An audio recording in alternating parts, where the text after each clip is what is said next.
Hello everyone, आज हम करने जा रहे हैं chapter number 33 provisions as to bail and bonds of criminal procedure code. इसमें सेक्शन नंबर 436 से लेकर के 450 कवर होता है और ये वीडियो थोड़ा सा बड़ा रहेगा बिकॉज ये काफ़ी इंपॉर्टेंट चैप्टर है। सो फर्स्ट क्वेश्चन है, इसको एक बार जूम इन कर लेते हैं। फर्स्ट क्वेश्चन है, in a bailable offence the bail is granted as a matter of right.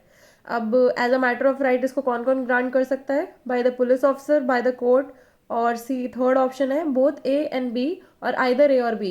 इसका जो आंसर है वो है both A and B, third answer है। बिकॉज ऑब्वियसली पुलिस ऑफिसर या कोर्ट, ये सेक्शन नंबर 436 में ये है कि पुलिस ऑफिसर भी दे सकता है या कोर्ट भी दे सकता है। ठीक है। द नेक्स्ट क्वेश्चन है, in a bailable offence the bail is granted as a matter of right by the police officer court, ये भी सेम है, तो इसका भी आंसर हो जाएगा सी। देन नेक्स्ट क्वेश्चन है, in a bailable offence conditions can be imposed while granting bail by the police officer only. Conditions can be imposed while granting bail by the court only. Next है, no condition can be imposed while granting bail by the police officer or the court. And last है, only reasonable conditions can be imposed by the court only. तो इसमें normally तो हमें लगेगा कि हाँ conditions impose की जाती है सेक्शन नंबर 437 में, बट इस क्वेश्चन में मेंशन है इन अ बेलेबल ऑफेंस। तो इसका जो क्वेश्चन है उसको ध्यान से समझना होगा और इसका आंसर है third, no condition. Bailable offence में कोई कंडीशन नहीं होती बिकॉज बेल नॉर्मली जनरली क्या होता है, बेल मिलती है। अरेस्ट जो है वो एक्सेप्शन है and bail is a general rule. ठीक है। द नेक्स्ट क्वेश्चन है, for the purpose of section 436, इसको एक बार जूम आउट कर देते हैं। For the purpose of section number 436 CRPC, a person arrested shall be presumed to be an indigent person if that person is unable to give bail immediately after his arrest. Immediately तो नहीं होगा. Then है presumed to be an indigent person if that person is unable to give bail within 1 week of his arrest. हाँ ये हो सकता है. Court shall not draw any such presumption. ऐसा नहीं है, कोर्ट को presumption तो draw करना पड़ेगा. Then there is no question of drawing such presumptions as the offence is bailable and that person shall be released on bail even though he is unable to furnish sureties. तो ये भी नहीं है, इसका answer है B. Then है next question है, in a bailable offence conditions can be imposed while granting bail by the police officer. Conditions can be imposed, ये भी वही है बेलेबल ऑफेंस में। तो ऑब्वियसली बेलेबल ऑफेंस में कोई कंडीशन जो है वो इम्पोज नहीं की जा सकती है। नेक्स्ट क्वेश्चन है, section number 436A of the CRPC provides for grant of bail to an accused pending trial. Accused जो पेंडिंग ट्रायल है जिसका, if he has undergone detention for 1/4 period of imprisonment, या बी है he has undergone detention for 1/3 period, 1/4 है, 1/3 है, या फिर next है सी ऑप्शन है 1/2।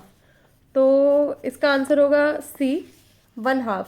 He has undergone for 1/2 period of imprisonment specified for the offence for which he is being tried. Next question है, in case of non-bailable offence under section 437, the magistrate can release the person produced before him on bail if the offence is punishable with imprisonment up to 10 years. 10 साल का imprisonment है, या if the person does not appear to be guilty of offence punishable with death or imprisonment for life, या फिर if the person is not previously convicted of a cognizable offence punishable with death or imprisonment or for life or imprisonment for 7 years or more, or all of them. तो section 437 में ये all of them में आता है because 10 साल की सज़ा भी दी गई है। 10 साल की सज़ा से अगर पनिश्ड है, या फिर डेथ लाइफ इम्प्रिजनमेंट की सज़ा मिल रही है, या फिर 7 ईयर्स की सज़ा मिल रही है, ऑल ऑफ देम में आता है। नेक्स्ट क्वेश्चन है, अ मेट्रोपॉलिटन मजिस्ट्रेट, इसको जूम आउट कर देते हैं। A metropolitan magistrate may release an accused on bail if non bailable offence except in following cases: if there are reasonable grounds for believing that he has been guilty of an offence punishable with death or imprisonment for life. There are reasonable grounds for believing that he has been guilty of a cognizable offence and he has been previously convicted of an offence punishable with imprisonment for 7 years. Third, he had been previously convicted on 2 or more occasions of a cognizable offence punishable with imprisonment for 3 years. And D है all of these. ये भी similar terms पे चल रहा है कि reasonable grounds हैं कि उसको गिल्टी के लिए किसमें, डेथ लाइफ इम्प्रिजमेंट, ये सेम है। ठीक है। तो इसका आंसर वही है जो ऊपर वाला हमने क्वेश्चन किया था। नेक्स्ट क्वेश्चन है, consider the following statement: a court has no power to release a women on bail if the offence is punishable with death or imprisonment for life. Next है, an accused shall not be released on bail by a court if he had been convicted previously on 2 or more occasions of a cognizable offence punishable with imprisonment for 3 or more years. Next है, necessity for identification by witness during investigation shall not be sufficient ground for rejection of bail. तो इसमें यह है कि हाँ court जो है वो रिलीज़ कर सकता है एक वुमेन को बेल में, तो ये तो रॉन्ग हो गया. An accused shall not be release on bail by a court if he has been convicted previously on 2 और मोर ओकेजन्स. ठीक है, ये सही है. और फिर necessity for identification by witness during investigation shall not be sufficient ground for rejection of bail. ये भी सही है. ये सेक्शन नंबर 437 के क्लॉज 1 के सब क्लॉज 2 में है, तो इसका आंसर है सी. नेक्स्ट क्वेश्चन है, under which section of CRPC a police officer can release an accused on bail in non bailable case. तो नॉन बेलेबल केस में रिलीज करने की पावर जो है वो है सेक्शन 437 में दिया गया है, उसका प्रोसीजर. देन नेक्स्ट है, anticipatory bail can be granted to a person apprehending arrest on accusation of having committed a non bailable offence under section 430. कौन सा सेक्शन है इसका? 438 है इसका सेक्शन. ठीक है, एंटिसिपेटरी बेल जो है वो सेक्शन नंबर 438 में दी रखी है. देन नेक्स्ट क्वेश्चन है, section 438 of CRPC can be invoked in cases of non bailable offence, in cases of bailable offence both A and B, या फिर है नीदर A और B. तो ये है इन केस, देखो अगर बेलेबल ऑफेंस है तो उसको बेल तो मिल ही जाएगी, तो obviously in case of non bailable offence में सेक्शन नंबर 438 अप्लाई होगा. नेक्स्ट क्वेश्चन है, anticipatory bail under section 438 CRPC can be granted bye. Anticipatory bell कौन ग्रांट कर सकता है? Metropolitan magistrate, court of session, high court, both A and B. 438 में हमने देखा था कि ये जो है कौन ग्रांट कर सकता है, ये ग्रांट कर सकता है सेक्शन, आंसर है इसका डी, यानी कि court of session and high court. जो ऊपर बड़े कोर्ट होते हैं ना, वही एंटिसिपेटरी बेल का क्या कर सकते हैं, ऑर्डर पास कर सकते हैं. तो इसका आंसर होगा both B and C. Next question है, anticipatory bail implies. Anticipatory bail क्या इम्प्लाई करता है, एक बार इसको जूम आउट कर देते हैं. A, that the accused gives an undertaking to the police officer that he will be available for investigations provided he is not arrested. Next है, the direction by the magistrate to the police officer not to arrest the accused. उसके बाद है the direction by the session court और the high court. ठीक है, ये सही लग रहा है, session court, high court. To the police officer, police officer को, ठीक है, to release on bail an accused alleged to have committed the non cognizable offence. ठीक है, ऑफेंस कौन सा होना चाहिए, नॉन कॉग्निजेबल ऑफेंस होना चाहिए. इन the event of his arrest on the terms and conditions which the court considers proper in the case. तो सी simply क्या होता है, जो आंसर बड़ा लग रहा है मोस्ट ऑफ द टाइम वही आंसर होता है. वाई?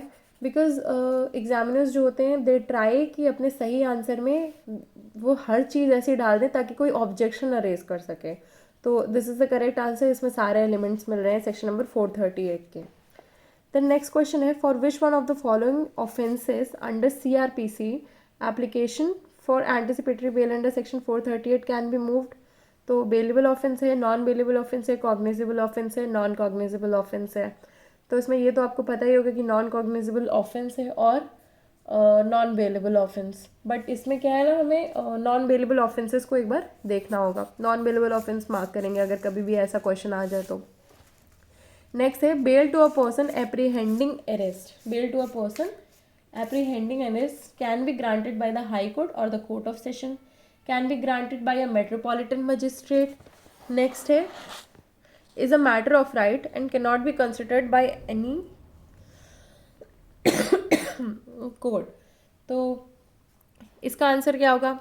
ठीक है, is a matter of right है, ये तो पता ही है, बट ये बहुत ही जनरल सा है. बट इसका आंसर होगा can be granted bye high court और कोर्ट ऑफ सेशन. हम ऊपर देखते हुए आए हैं कि कौन कर सकता है एंटिसिपेटरी बेल सेक्शन नंबर 438 में. नेक्स्ट क्वेश्चन है, on an application made by a person, on an application made by a person apprehending arrest on an accusation or having committed a non-bailable offence, the High Court or the Court of Session may, under Section 438 CRPC, give the direction that he shall not be arrested till further order he shall be released on bail without taking him into custody. In the event of such arrest he shall be released on bail. In the event of such arrest he shall be released on bail 3 days after the arrest. तो इसका answer है बाद में bell मिल जाएगी उसको. In the event, ये contingency पे है कि अगर इसकी अरेस्ट हो गई तो in that kind of event उसको बेल मिल जाएगी.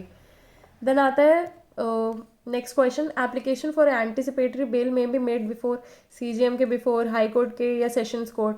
इसका आंसर है D, both B and C. High court और सेशन कोर्ट दोनों के सामने आप कर सकते हो एंटिसिपेटरी बेल का. ये 438 का सबसे इम्पॉर्टेंट क्वेश्चन है. देन नेक्स्ट क्वेश्चन है jurisdiction to grant bail under section 438 of CRPC vest with only high court, session court. ये भी सेम क्वेश्चन है, ठीक है, और इसका आंसर वही है, इधर हाई कोर्ट और court of sessions. Next question है jurisdiction to grant bail under section 438 of CRPC vest with, ये भी वही है, the court of session and the high court and not in the court of magistrate. इसका answer D है. Next question है which one of the following statement is not correct, anticipatory bail may be granted. अब जब भी लिखा आता है not correct तो उसको इस तरह से करते हैं कि पहले करेक्ट वाले, इसमें ऑब्वियसली 3 करेक्ट होंगे, ठीक है. तो एंटिसिपेटरी बेल है वो किसको ग्रांटेड नहीं होती है, sorry, anticipatory bail may be granted, तो ये है subject to the limitation imposed by section 437. हाँ ठीक है, 437 के लिमिटेशन को देखते हुए ग्रांट की जाएगी. On making out a special case, ठीक है, आप हाई कोर्ट या कोर्ट ऑफ सेशन को आप एक स्पेशल केस करोगे. On possibility of accusation of non bailable offence, possibility ऐसी नहीं होनी चाहिए, होना चाहिए एक्चुअल में. एंड देन इस पे डाउट लग रहा है. And then D a where a case has been registered against the petitioner. यार which one of the following statement is not correct, where a case has been registered against the petitioner. So anticipatory bail case में on possibility of accusation of non bailable offence, इसमें possibility नहीं होनी चाहिए, इसमें ये होना चाहिए कि हाँ नॉन बेलेबल ऑफेंस होना चाहिए. और ये where a case has been registered against the petitioner है, तो इसमें आपको एंटिसिपेटरी बेल जो है मिलेगी. Anticipatory bail under section 438 of CRPC means a direction to release a person on bail issued after a person is arrested. A direction to release a person on bail issued even before a person is arrested or is in apprehension of arrest. Or a direction to release a person on bail from judicial custody. A direction to release a person on bail when he is in police custody after being arrested. तो ये तो पता ही है, even before being arrested, तो इसका answer हो जाएगा B. Next question है anticipatory bail under section 438 CRPC में भी ग्रांटेड बाय, ये हम सबको पता है कि हाई कोर्ट और कोर्ट ऑफ सेशन है, ठीक है, तो इस पर हम लोग ज़्यादा फिर से नहीं करेंगे. नेक्स्ट क्वेश्चन है which court will grant the anticipatory, ये भी हमने कर लिया है, सेशंस कोर्ट या high court. Can anticipatory bell be granted in respect of bailable offences and if so in what circumstances. Anticipatory bell bailable offences में कौन से सर्कमस्टांसेस में ग्रांट होगी, अगर होगी तो इसका फर्स्ट है anticipatory bail can not be granted in bailable offences. तो ऑब्वियसली यही आंसर सही है, बिकॉज हम लोग हर जगह 2-3 MCQs ऑलरेडी देख चुके हैं कि नॉन बेलेबल ऑफेंसेस में ही मिलेगी एंटिसिपेटरी बेल. नेक्स्ट क्वेश्चन है the power to grant anticipatory bail under section 438 CRPC vest with, ये भी हमें पता है both court of session and high court. ये बहुत बार आ चुका है ये क्वेश्चन, इस क्वेश्चन को गलती से भी गलत मत करिएगा. Then next है anticipatory bail implies that the accused gives an undertaking to the police officer that he will be available for investigation provided he is not arrested. ठीक है. Next है to the direction by the magistrate to the police officer not to arrest the accused. Next है the direction by the sessions court or the high court. ठीक है, ये सही लग रहा है. to the police officer to release on bail an accused alleged to have alleged ज़रूरी है, to have committed the non bailable offence. ठीक है, non bailable offence हो गया, alleged भी हो गया. in the event of his arrest, हाँ event of his arrest on the terms and condition which the court considers proper in the case. तो इसका जो है आंसर सी राइट है, और एक बार डी पढ़ लेना, बट ऑब्वियसली सी है इसका करेक्ट आंसर. नेक्स्ट क्वेश्चन है application for anticipatory bail may be filed.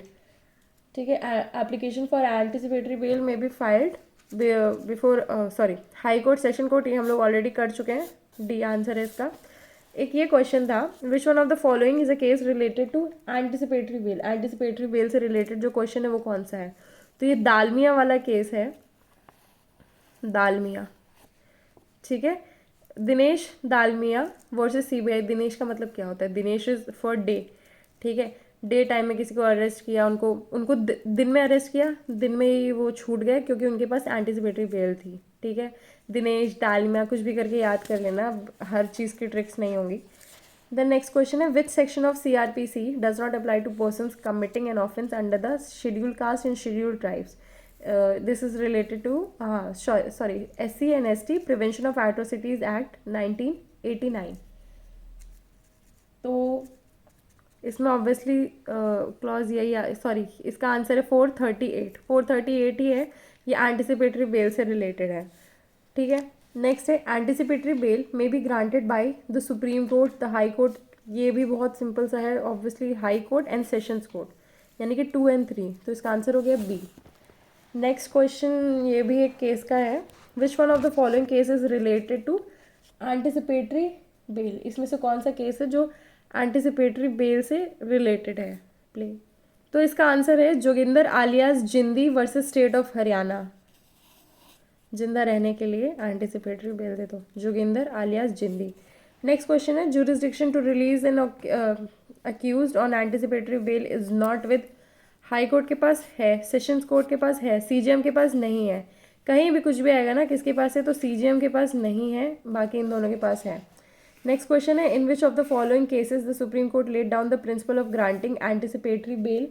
इसमें से तो इसमें काफ़ी सारे केस लॉज है, आप बस एक याद रखना ना, सी ये बहुत ही ज़्यादा फेमस केस लॉ है, Gurbaksh Singh Sibbia versus state of Punjab, ठीक है। फॉलोइंग केस सुप्रीम कोर्ट ने क्या किया, laid down the principles of granting anticipatory bail. अब एंटिसिपेटरी बेल के जो प्रिंसिपल्स है वो कहाँ पे हैं?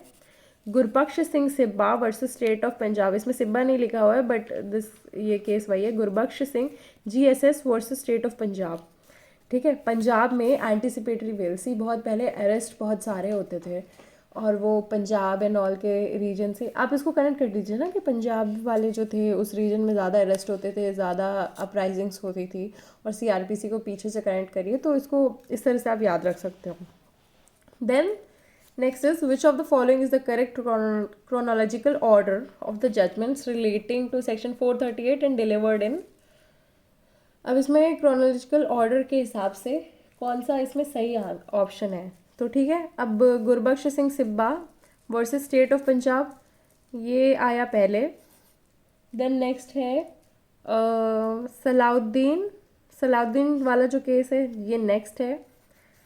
देन नेक्स्ट इसके बाद आया Sunita Devi versus state of Bihar, and उसके बाद आया ये वाला, ठीक है। इसको एज सच याद नहीं करना है, ये 2011 का MP का क्वेश्चन है, ये MP। एंड देन नेक्स्ट आता है question the bail granted to a person who is apprehending arrest is called immediate bail, advance bail, anticipatory bail. ये कौन सी bail? Obviously anticipatory bail. Next question is pre arrest bail is granted under section 438 of CRPC। ये बहुत ही normal MCQ है। Filing of FIR is a condition precedent to the exercise of power under section 438 of CRPC। ये statement क्या है, true है कि false है? See this statement is totally false because 438 में ऐसा कुछ हमने पढ़ा है नहीं, ठीक है। तो कोई भी एंटिसिपेशन नहीं लगाना है कि यार हो सकता है, नहीं हो सकता है, क्या पता है, ठीक है। Next question is under which section of CRPC bail in anticipation of arrest is filed. कौन से सेक्शन में bail in anticipation of arrest is filed? तो इसका है सेक्शन नंबर 438। अब है order granting anticipatory bail becomes operative. Order क्या grant कर रहा है? एंटिसिपेटरी बेल ग्रांट कर रहा है, तो वो ऑपरेटिव कब होता है? ऑन अरेस्ट पे ऑपरेटिव होता है, प्रायर टू अरेस्ट पे ऑपरेटिव होता है, या on passing of the order by the court, या फिर नन ऑफ द अबव। तो ये ऑपरेटिव होता है ऑन अरेस्ट, ठीक है। On the event, in the event of arrest, ये इवेंट वाला जो वर्ड है ना इसको याद रखना, इन the event of arrest. Next question is whether any condition imposed by a magistrate when releasing any person on bail can be set aside or modified. If yes, by whom, under which provision? तो इसमें क्या है? First है by high court under section 482। Next है by high court और court of session under section 439। Next है by sessions court under section 465 CRPC, और last option है no court can be set aside और मॉडिफाइड सच कंडीशन। तो इसका answer है by high court और court of session under section 439।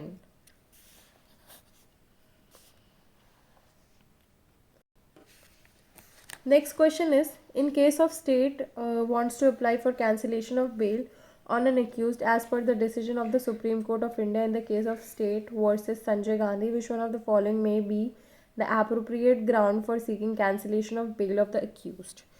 तो इसमें क्या है, in a case the state wants to apply for cancellation of bail on an accused. State क्या करना चाह रही है कि बेल कैंसिल करना चाह रही है as per the decision of the supreme court of India in the case of, ये एक केस है, इसमें हुआ था, which one of the following may be the appropriate ground. अब इसमें ग्राउंड क्या है जिसकी वजह से स्टेट क्या कर सकती है, कैंसिल कर सकती है क्या, बेल को। ठीक है, तो फर्स्ट ग्राउंड है that the accused has attempted to tamper और has tampered with the witness in the case against him, tamper किया है।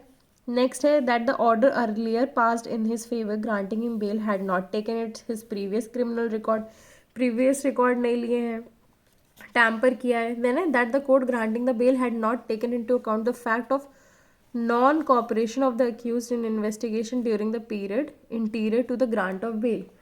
ठीक है, नेक्स्ट है that the court granting the bail had not cited leading judicial decision. देखो ये तो एकदम गलत है। ठीक है, accused has attempted to tamper, ये एक अटेम्प्ट है किस चीज़ का, टैम्पर करने का। ये किस चीज़ के बाद आता है, ये बेल के बाद आता है। अब ये प्रीवियस है, ये बेल के पहले आता है तो ये नहीं होगा, ये बेल के बाद आता है बट टैम्परिंग है तो ये भी नहीं होगा। देन जो लास्ट है नॉन कॉपरेशन, सी बेल का जो पर्पज़ है, बेल का मेन पर्पज़ क्या है, बेल का मेन पर्पज़ है कि वो कॉपरेट करे और आए, और अगर वही नहीं सॉल्व हो रहा है तो नॉन कॉपरेशन पे क्या है, कैंसिल कर दिया जाता है। Under section 439 of CRPC, jurisdiction to cancel the bail vests with the court of session, the high court, the court of magistrate, only A and B of the above। तो cancellation of bell जो है वो section 439 में, सी 439 में जो है वो power of high court and court of session के बारे में है, तो ऑब्वियसली इसमें power high court, court of session, यानी कि आंसर हो गया डी। देन नेक्स्ट क्वेश्चन है bail amount fix by a magistrate can be reduced by the magistrate himself, the chief judicial magistrate, the high court और the court of session, और all of the above. इसमें भी ये power जो है वो section number 439 में है, इसका आंसर है सी। नेक्स्ट क्वेश्चन है a person is arrested and remanded to judicial custody for the offence of theft. He is in such custody for the last 3.5 years, for the last 3.5 years, sorry, 3.5 साल से है, and his trial has not yet been commenced. Which of the following suggestion is correct in this case? तो obviously ये time period of उस चीज़ से related है कि inquiry हो रही है और अभी तक सज़ा नहीं मिली है, तो बेल कब मिल जाएगी। इसमें मैक्सिमम सेंटेंस ऑफ बेल है कि बेल तुरंत कब कब मिल जानी चाहिए। तो फर्स्ट ऑप्शन है he shall be released unconditionally.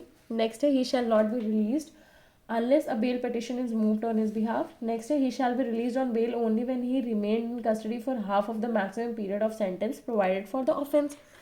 बहुत ही जेन्युइन और बहुत ही सही आंसर है और यही है इसका आंसर। नेक्स्ट क्वेश्चन है any condition impose by a magistrate when releasing any person of bail, first it can be set aside or modified only by the Supreme Court, cannot be modified by any court, can be modified by Sessions Court or High Court, और I think इसका answer भी यही है, can be modified by sessions court और high court. Next question है 1191, the general rule in relation to fixing the amount of any bond under provisions as to bail and bonds of CRP is that it should not be oppressive नहीं होना चाहिए, कि unreasonable नहीं होना चाहिए, कि excessive नहीं होना चाहिए, कि मेगर नहीं होना चाहिए। तो ऑब्वियसली एक्सेसिव नहीं होना चाहिए, रीजनेबल अनरीजनेबल का पता नहीं, पर ज़्यादा नहीं होनी चाहिए। ठीक है, नेक्स्ट क्वेश्चन है penalty under the surety bond can be remitted in full और in part, can not be remitted, can be remitted in full, can be remitted in part only.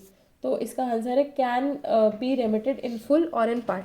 सी ये डिस्क्रिशन किसके ऊपर है, discretion of court, DOC, discretion of court के ऊपर है कि remit करना है कि नहीं करना है। ठीक है, फिर इसके बाद cash in लिeu of surety bond can be permitted wide section 443, section 444, section 445 या सेक्शन 446।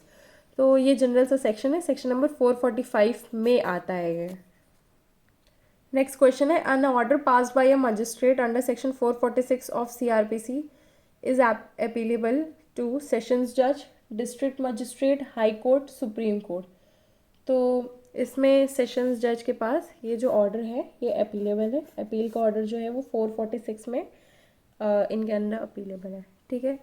देन नेक्स्ट है, which of the following provisions of the CRPC is not related to appeal. इसमें से कौन सा प्रोविज़न जो है वो अपील से रिलेटेड नहीं है।